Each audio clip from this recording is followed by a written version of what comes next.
Hello, my name is Matt, and today I'm going to be showing you how to create a seamless floor texture that follows a cartoon style similar to Torchlight or World of Warcraft. Before we start, I'm just letting you guys know this is my first tutorial and I've just started learning a lot of this stuff as well, so I'm by no means an expert, but I'm going to teach you to the best of my ability. So before we do anything, the program that I'm going to be using is Adobe Photoshop Creative Suite 2. The textures we're going to be creating are going to be similar to this. This is just a texture I've downloaded off of Google just to use as reference, and this is the one I like the most, so we'll probably be using this one. So let's get started. First thing we're going to do is open Photoshop. If you don't already have it, you can download Creative Suite 2 for free off the Adobe website. Once you get it, open it up. We're going to go to New, and we're just going to name this Stone Floor Texture. And your presets may be different from mine, but we're just going to go ahead and set this to 512 for the width. The height will be 512. The resolution will be 300. And our color mode is RGB color, and it's going to be 8-bit. Make sure you're set to 8-bit because otherwise some of the filters won't work. Once you've created that, go ahead and hit OK. So you're going to have something similar to this. I like to maximize mine. One thing you'll notice different is I have some swatches set up here. If you go and select swatches, you're going to have a lot more. If you want to set yours up, just go to Edit, Preset Manager, change the swatches, and you can actually select, hold Shift and select and delete all of these so you can have a fresh start like I did. But I'm just going to leave these here because these are some of the colors I like to use. The first thing we're going to want to do is pick a color that we're going to use for the floor, the main color. I'm looking for more, like I said, similar to this, so I'm going to use a bluish color. I want mine to be a little bit lighter, so sorry about that. This color will work for me.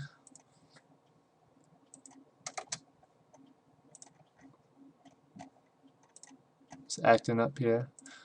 Once you got your color selected, you can hit Shift F5 and we're going to fill this whole background. And like I said, the color you pick right at first doesn't really matter. This color is pretty similar to what I want, but if you wanted to change it, you can go to Image Adjustments, Hue Saturation. So now you can kind of see a bigger picture and you can edit it a little bit better for what you're looking for. I want mine to be a little bit more blue and a little bit brighter. So we'll go ahead and do that.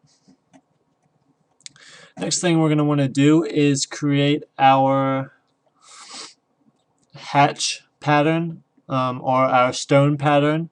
So the way I like to do this is there's two ways we can do it. The first way is you can draw your hatch. You can use your pencil tool and you can basically start drawing in your stones here.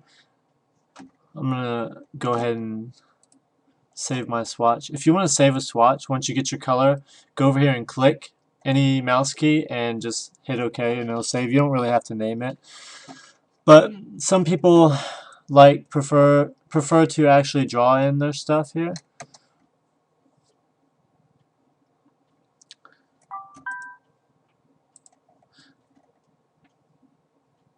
Sorry, I'm actually working with another camera because my other recording software is really terrible, so you'll have to bear with me a little bit on that. So what we're going to do is start to draw these, and as you can see, I'm not really that creative, so mine comes out kind of crappy. So the way that I would like to do this is to actually use a filter.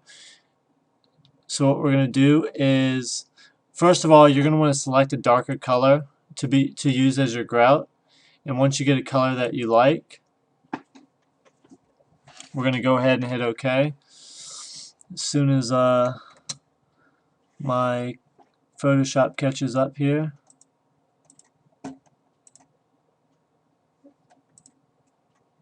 And we're going to go to Filter, Texture, Stained Glass. I've already set this up a couple times, but what we're going to want to do is change our cell size to 25. Our border thickness, we're going to set it to 5. Leave it there if it's already at 5. Light intensity doesn't really matter.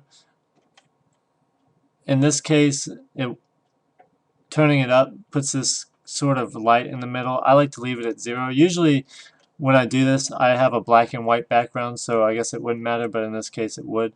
Just leave light intensity at 0. When you're done with that, hit OK.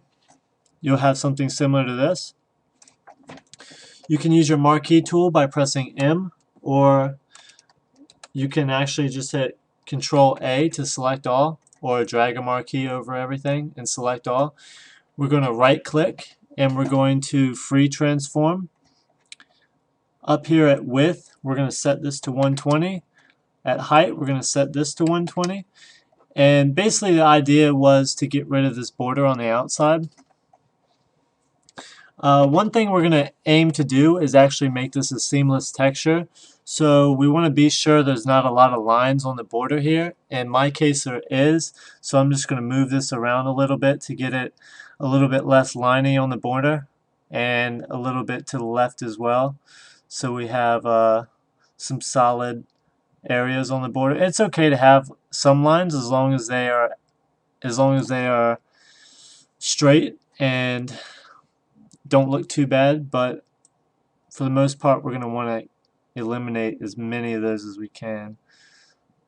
So I think this should work.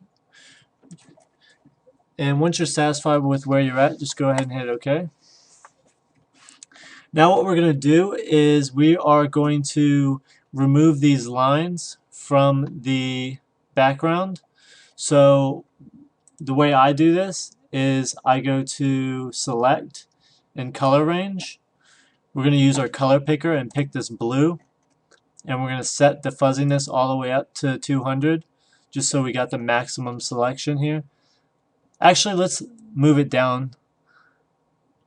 There's a reason why I'm doing this, but let's just move it down 150-ish, 140, somewhere around there. So there is a little bit of black selected. Once you have that selected, we're going to right click and select inverse. We're going to go to our selection, go up to select, hit modify, and I believe it's expand if I'm looking at this the right way. We're going to expand it by 2 pixels, and then we're going to right click and we're going to layer via copy. Now the reason why I expanded it by 2 pixels is so that when we copy it we don't have a clear line going through this, so it looks a lot better. If you zoom in here, you'll notice that a lot of these lines have blue in them, so we're going to go ahead and fix that. Hit M to select your marquee tool. Go ahead and highlight everything, or hit Control A to select all. Then what we're going to do is go to Image, Adjustments, and we're going to go to Brightness and Contrast. And we're just going to bring the brightness way down so it darkens up that line a little bit. -80 should be good. So once you've done that, just go back to your background, make sure it looks good, and then hit Image, Adjustments, Desaturate. And then we're going to move on to our next part, which is called liquefying.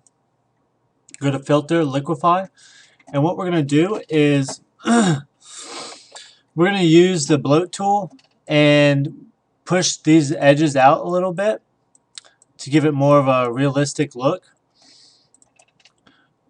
The main thing to keep in mind when you're using your bloat tool is you want your tool to be about the same size as your block.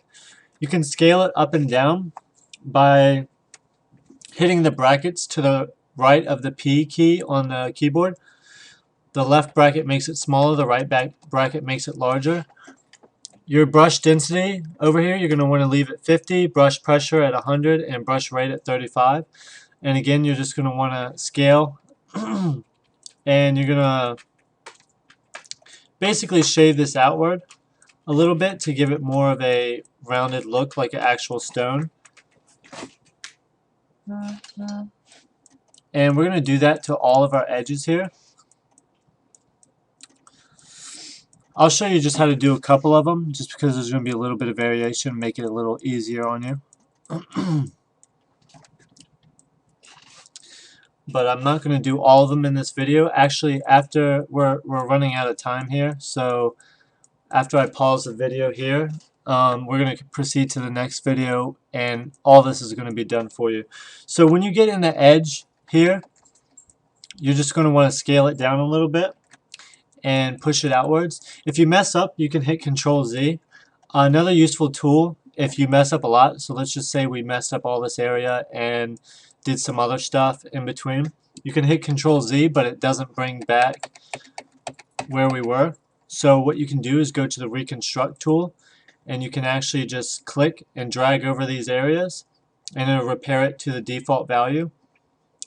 So that way if you mess up and then you don't realize it till later, you can always fix it.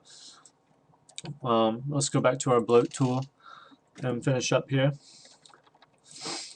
And some of you probably noticed that the design on this one is a lot different. It just randomly changed to a new design. I actually, when I paused the video, I lost my old one, and actually I thought I lost the video. I was about to start recording again, but then I realized I still had the video. So I guess it's kind of a good thing, because it's going to show that no matter what it looks like, the same process is going to work. One thing to keep, the last thing to keep in mind before I pause here is that you're going to want to be careful around these edges here, because if you start pulling in from the outside, you're not going to see it now, but when you bring it up after you finished, it's going to basically look like you've dragged some other color in here. And we could fix it if it happens, but just try not to bring from the outside as much. If you're close to the edge like this, just use the a smaller brush. And another thing also is, don't worry so much about the outside squares. The only ones really to fool with are the ones down here at the bottom corners. Those are the only ones that are going to matter later, because like I said, we're going to be making this seamless. You might have noticed I zoomed in and out. You can do that by holding Control and clicking. I kind of want it a little bit in between here, but it doesn't look like I can get it. Because we're making this a seamless texture though, these outside squares aren't really going to matter as much, but this one right here will. The cornerstones will matter. Okay, well, we're running out of time here, so I'm going to go ahead and end the video here. We'll pick up after we finished all this in the next video.